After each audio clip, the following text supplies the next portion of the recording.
आखिर गवर्नमेंट क्यों ethanol bikes को पुश कर रही है? तो गाइस, हर टेक्नोलॉजी के कुछ ना कुछ लिमिटेशंस होते हैं। E20 बाइक्स को कंप्लीटली इग्नोर करें या फिर हीरो ने सिर्फ स्टिकर लगाकर छोड़ दिया है। हीरो ने इंजन आर्किटेक्ट को कंप्लीटली चेंज नहीं किया है। तो गाइस, आपको तो थंबनेल से पता चल ही गया होगा। आज हम बात करने वाले हैं हीरो मोटोकॉर्प की तरफ से आने वाली दो बहुत ही इंपॉर्टेंट मोटरसाइकिल्स के बारे में, जो कि रहने वाला है Hero splendor plus flex fuel and HF deluxe flex fuel. Guys, इस वीडियो को आप बिल्कुल भी स्किप मत करना, क्योंकि मैं आपको बारीक से बारीक चीज समझाने वाला हूं जो कि आपको कोई भी यूट्यूबर नहीं समझा सकता। एंड ऑल्सो सभी क्रिएटर्स आपको इस बाइक के बारे में इसके फीचर्स बताएंगे, खरीदने बोलेंगे, बट मैं आपको ये चीज क्लैरिफाई करूंगा कि आपको ये बाइक क्यों खरीदनी चाहिए, किस पर्पस के लिए खरीदनी चाहिए, और नॉर्मल बाइक्स के कंपैरिजन में ये बाइक क्यों अलग है, इनमें क्या क्या चेंजेस हुए हैं, एंड एथेनॉल बाइक्स के डिसएडवांटेजेस भी क्या क्या है। मैं आपको ये सब चीज इस वीडियो में क्लियर करूंगा। So guys, the topic which we are going to cover in this video is, first thing हम बात करने वाले हैं कि इसकी एक्स शोरूम प्राइस कितनी रहने वाली है। सेकंड, फ्लेक्स फ्यूल आखिर होता क्या है, कंपेयरिंग टू नॉर्मल बाइक्स इसको फ्लेक्स फ्यूल क्यों कहते हैं। थर्ड थिंग, हीरो ने इंजन को कैसे मॉडिफाई किया है, क्या इसमें वही पुराना इंजन मिलता है? वेल, द आंसर इज नहीं। इसका रीजन मैं आपको एंड में बताऊंगा। फोर्थ, इंजन परफॉर्मेंस कैसा रहने वाला है। फिफ्थ, आखिर गवर्नमेंट क्यों एथेनॉल बाइक्स को पुश कर रही है, why only in India, other countries में क्यों नहीं। सिक्स्थ थिंग, आपको ये बाइक लेने के बेनिफिट्स क्या क्या होने वाला है आज के टाइम पे। सेवेंथ पॉइंट, इसके डिसएडवांटेजेस क्या क्या है। लाइक अगर किसी चीज का एडवांटेजेस भी होता है देन उसके डिसएडवांटेजेस भी होते हैं guys. And the last point and final thing, ये बाइक किनको बाय करनी चाहिए।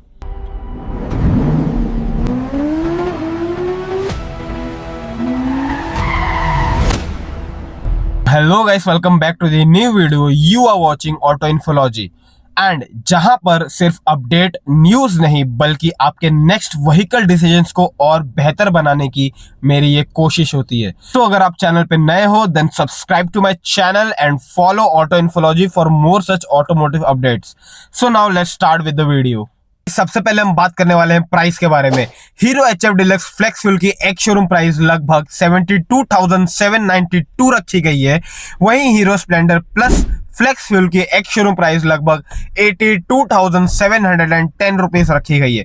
प्राइस डिफरेंस ज्यादा नहीं है, लेकिन टेक्नोलॉजी का बहुत ही मेजर डिफरेंस रहने वाला है। Second and biggest question, flex fuel आखिर होता क्या है। फ्लेक्स फ्यूल व्हीकल का मतलब है व्हीकल मल्टीपल फ्यूल ब्रांड्स पर रन करती है। नॉर्मली इंडिया में पेट्रोल में 20% एथेनॉल मिक्स होता है, जिसे हम E20 कहते हैं। एंड अब इंडिया में E85 नाम से भी पेट्रोल आने लगा है, जिसमें 85% एथेनॉल मिक्स होता है एंड जिसमें सिर्फ 15% प्योर पेट्रोल होता है, जो कि अभी जितने भी बाइक्स है वो इन फ्यूल के हिसाब से वो कंपैटिबल नहीं है। उनमें बहुत ही मेजर प्रॉब्लम्स देखने को मिल रहे हैं, उनका इंजन ब्रेकडाउन हो जा रहा है। बट ये जो हीरो ने बाइक्स लॉन्च किए हैं, ये दोनों बाइक्स इन E85 फ्यूल्स के बारे में एंड E85 फ्यूल्स को लेकर बहुत ही कन्वीनियंट रहने वाला है। आप इसे डेली कम्यूट्स के बाइक पे यूज कर सकते हो गाइस। एंड यही सबसे बड़ा रीजन है कि ये बाइक्स फ्यूचर रेडी मानी जा रही है, मतलब ये बाइक्स को फ्यूचर के हिसाब से डिजाइन किया गया है guys. So guys, third and सबसे बड़ा क्वेश्चन, हीरो ने इंजन के साथ क्या मॉडिफिकेशन किया है, क्या क्या चेंजेस किए हैं, क्या ये सेम पुराना इंजन रहने वाला है या फिर हीरो ने सिर्फ स्टिकर लगाकर छोड़ दिया है। बिल्कुल नहीं गाइस, बहुत ही मेजर चेंजेस यहाँ पे हीरो ने किया है। इन बाइक्स में सेम 97.2 सीसी के इंजन यूज किए गए, बट गाइस पूरा सुन लो, हीरो ने फ्यूल सिस्टम और ECU को स्पेशली मॉडिफाई किया है।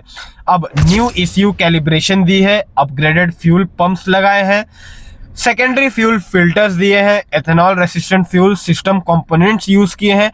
मतलब गाइस, एथेनॉल पेट्रोल यूज करने पर भी आपके स्पेयर पार्ट्स खराब नहीं होंगे, इंजन पे ज्यादा लोड नहीं पड़ेगा, वो जल्दी ब्रेकडाउन नहीं होंगे। फ्यूल मैपिंग को कंप्लीटली रीट्यून किया है गाइस।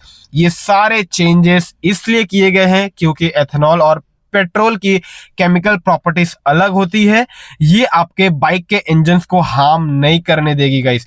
यही सारे मेजर चेंजेस यहाँ पे हीरो ने किए हैं अपने इंजन को लेकर के और फ्यूल पंप्स को लेकर के।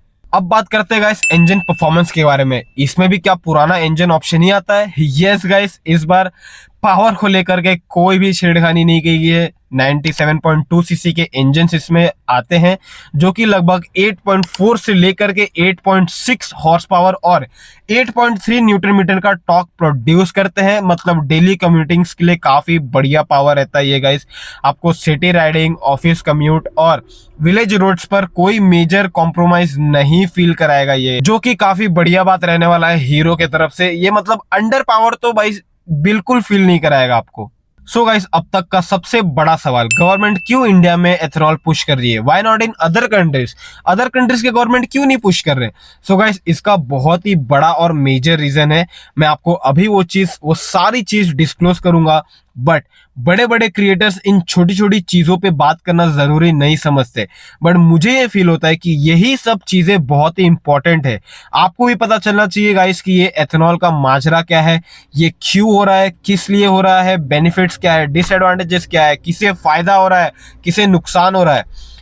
सो गाइस, इंडिया हर साल बहुत बड़ा amount of crude oil import करता है। जितना ज्यादा क्रूड ऑयल इंपोर्ट होगा उतना ज्यादा फॉरेन करेंसी बाहर जाएगी गाइस। एथेनॉल इंडिया में शुगर कैन और एग्रीकल्चर बायोमास से बनता है, इसलिए गवर्नमेंट एथेनॉल को प्रमोट कर रही है गाइस। इसका सबसे पहला रीजन है कि भाई पेट्रोल इंपोर्ट कम हो जाएगा। मतलब अगर एथेनॉल 85% यूज होने लगा तो भाई ऑटोमेटिकली पेट्रोल इंपोर्ट करना ये लोग कम कर देंगे।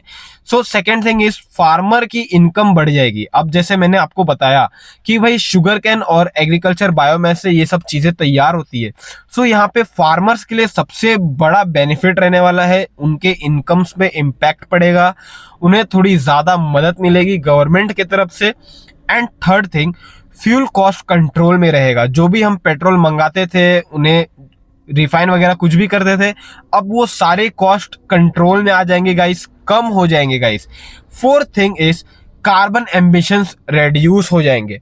यही सब रीजन है जिसके वजह से हीरो ने ये टेक्नोलॉजी मार्केट में इंट्रोड्यूस की है, एंड इसीलिए इसे बोला जाता है future to ready vehicle, future to drive vehicle, क्योंकि ये फ्यूचर के हिसाब से डिजाइन की गई है गाइस। सो गाइस, अब हम बात करने वाले फायदे की। मुझे, आपको या फिर जो भी ये बाइक्स खरीदता है उन्हें क्या क्या फायदा होने वाला है।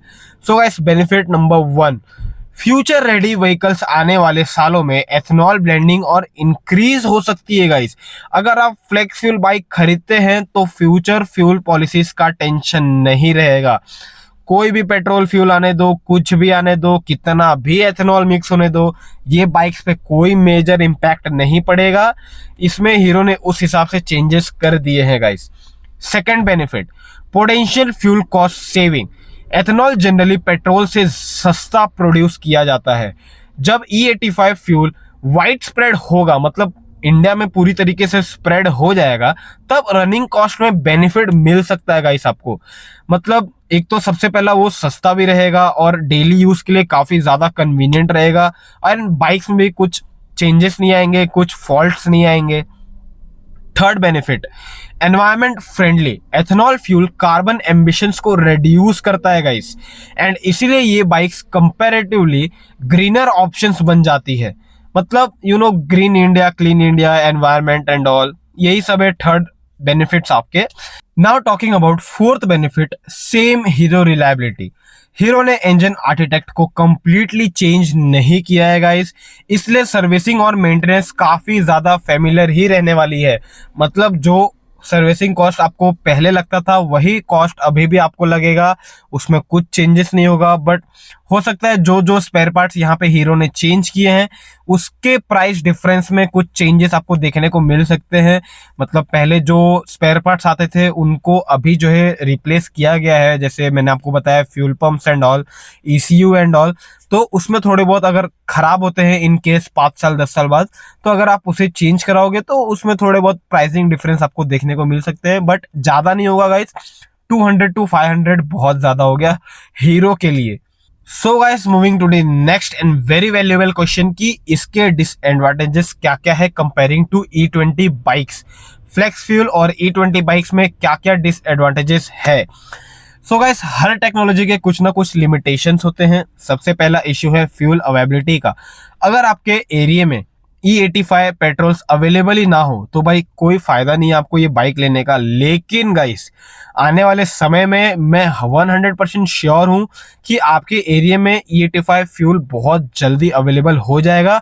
तो मेरा यही ओपिनियन है कि आप E20 बाइक्स को कंप्लीटली इग्नोर करें and go with flex fuel bikes, जो काफी ज्यादा कन्वीनियंट रहेगा आपके फ्यूचर के लिए एंड कोई भी मेजर ब्रेकडाउन आपको देखने को एंड फेस करने को नहीं पड़ेगा। दूसरा, नॉर्मल बाइक्स में E85 फ्यूल आप नहीं भरवा सकते। अगर आप अभी भी E20 बाइक्स चला रहे हो तो भाई आपको दिक्कत होंगी, प्रॉब्लम्स होंगी, बट उसमें अब आप देख लो क्या करना है। अगर अभी आपको बेटर एक्सचेंज एंड ऑफर मिल रहा है तो आप उसे बेच करके गो विथ फ्लेक्स फ्यूल। सिर्फ फ्लेक्स फ्यूल कंपैटिबल व्हीकल ही E85 सेफली यूज कर सकते हैं गाइस। मतलब फ्लेक्स फ्यूल जिनके पास है, जिनके पास भी फ्लेक्स फ्यूल व्हीकल्स है, सिर्फ वही सेफली यूज कर सकते हैं E85 फ्यूल्स को। तीसरा, कुछ एरियाज में फ्यूल इंफ्रास्ट्रक्चर डेवलप होने में टाइम लग सकता है। अब जैसे कि आप बात कर लो, कुछ ऐसे भी विलेजेस है जहां पर कंप्लीटली मतलब एक तो पेट्रोल पंप्स है ही नहीं, और जो है उन्हें बहुत ही मुश्किल से पेट्रोल वहां पे अवेलेबल हो रहा है।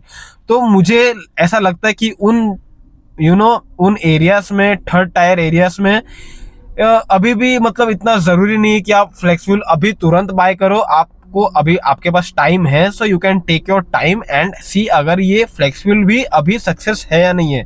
बट सिटी वालों के लिए, आपके लिए भाई ये मतलब इंपॉर्टेंट हो गया है भाई खरीदना। So this are the advantages and disadvantages. So guys, अब बात करते हैं वेरी लास्ट क्वेश्चन कि किसको खरीदनी चाहिए ये बाइक। सो गाइस, अगर आप डेली कम्यूटर हो, मतलब आपको डेली रनिंग करना है, office to home, home to office, long term ownership plan कर रहे हो कि बाइक अगर आप जो भी लो वो लंबा चले, लंबे समय तक चले एंड सस्ता भी हो, कन्वीनियंट भी हो, मेंटेनेंस भी अच्छे से हो जाए, हीरो की रिलायबिलिटी पसंद करते हैं, जिन्हें हीरो की ही बाइक्स अच्छा लगता है, हीरो बाइक्स ही प्रेफर करते हैं, उनके लिए ये सब बाइक्स खरीदने लायक है।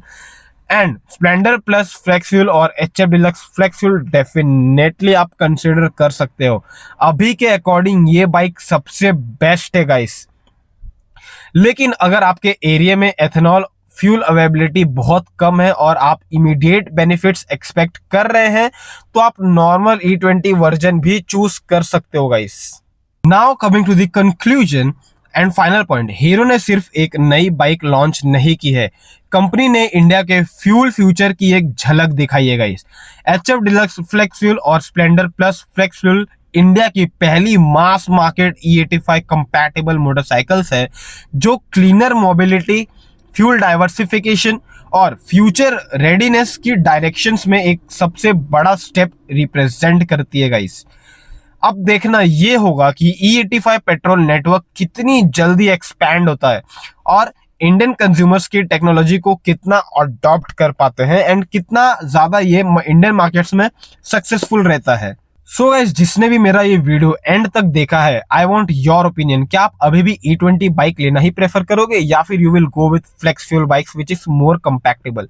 Do let me know in my comment section and follow कीजिए ऐसे ही ऑटोमोटिव कंटेंट के लिए और सब्सक्राइब कीजिए ऑटो इन्फोलॉजी को ऐसे ही ऑटोमोटिव अपडेट्स के लिए एंड शेयर कीजिए इस वीडियो को उनके साथ जो अभी बहुत ज्यादा कंफ्यूजन में है कि E20 क्या होता है, E85 क्या होता है, हमें ये बाइक्स लेनी चाहिए कि नहीं लेनी चाहिए। जिन्हें बहुत सारा डाउट हो, कंफ्यूजन हो, आप उनके साथ ये वीडियो शेयर कर सकते हैं एंड मिलते हैं नेक्स्ट वीडियो में। तब तक के लिए ड्राइव सेफ गाइस।